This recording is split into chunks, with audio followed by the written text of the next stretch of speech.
අපිට ඕනුනේ හැරි හර්මයිනි ආදරය කරනවා දකින්න. ඒත් ජේකේ රෝලින්ට ඕනුනේ දෙන්නව හැමදාමත් යාළුවෝ වගේ තියන්න.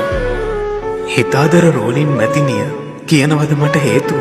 හැරි සහ හර්මයිනි සදාකාලික මිතුරන් පමණක්ම කළ. නිතරම ළඟින් ගැවසුණ. බැරිම තැනකදී වුණත් නැවතුණ. අත් නොහැර ඒ අල්ලගත් අත් මිතුදමේ දෑත පමණද?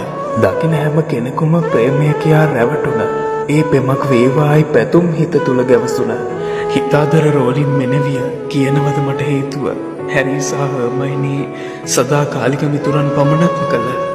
පොත් ටික කියවද්දි විතරක් නොව ෆිල්ම් ටික බලද්දී මට අන්තිමට හිතුණ දේ නම් අපරාධ ඒ ගැලපෙනම ජෝඩුව. පැටලෙන ඇගිලි තුඩුවල වෙලා ගන්නා අත්වල වැළඳ ගන්නා හිත්වල තිබුණ මිතුදම විතරද? හිතාදර රෝලින් මැතිනිය කියනවද මට හේතුව? හැරි සහ හර්මයිනි සදාකාලික මිතුරන් පමණක්ම කළ.